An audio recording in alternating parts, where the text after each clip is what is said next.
This is Cam Weiland, and you're listening to the 23rd episode of the Wordplay Podcast.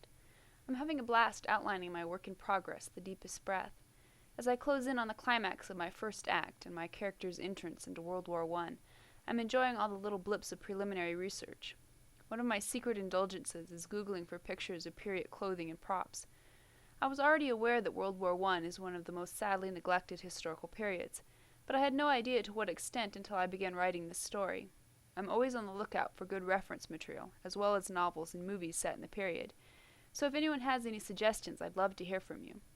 You can drop me a line through the contact box in the right-hand column on my blog at wordplay-kmweiland, that's weiland.blogspot.com, or email me directly at km.weiland@ymail.com.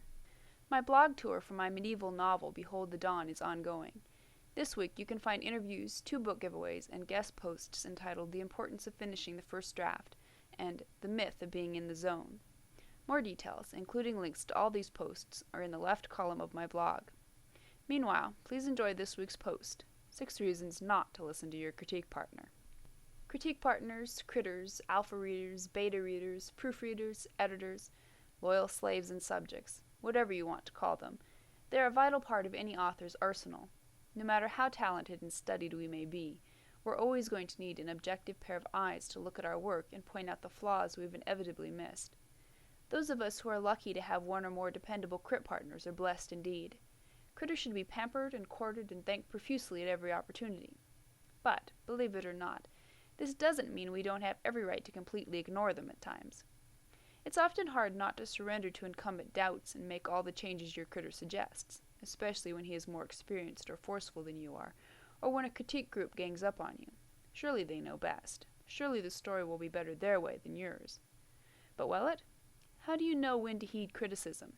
How do you know what's worth listening to? You can start by asking yourself the following 6 questions. 1.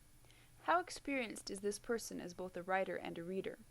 In other words, does he know what he's talking about? 2. Does what he's saying resonate with your own instincts? Take a moment to brush off the sting of criticism, sit quietly, and ask yourself if the suggested change feels right for the story. Chances are your critter may have seen something you missed, but then again, maybe not. If your gut tells you your story is better your way, listen to it. 3. Has more than one person mentioned the same problem? My personal policy on criticism is that 2 people, one of whom can be myself, have to agree on it to make it worth changing. If I agree with one critter, then it's a no-brainer that I'll change my manuscript to reflect his suggestions. But if I disagree with one critter, only to have his opinion backed up by a second opinion, I know I need to take another long, hard look at the passage in question. 4. Does the critter understand what you're trying to accomplish in the overall scope and tone of your story? Sometimes critters unintentionally try to conform your writing to their own style.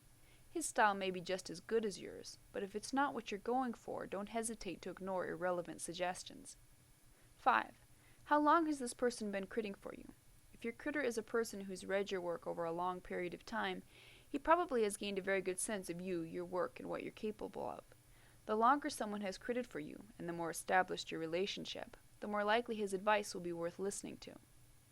6. Do you know your critter's strengths and weaknesses? If you're able to have more than one person read your manuscripts, sometimes it's best to ask each of them to focus on a particular facet of your story. Some people will be stronger at catching inconsistencies in character personalities, while others will be better at finessing your dialogue. And likewise, each will have his weaker area, in which his opinion may not be as valuable as someone else's. In short, you're not likely to discover a critter whose advice is worth listening to in toto. You'll have to sort through his suggestions, balance your mindset somewhere between discernment and humility, and discover which juicy bits of criticism can lift your story to a new level, and which cannot. In the end, no matter how brilliant your critters may be, your story is still your story, and whatever you change or don't change must line up with your own vision.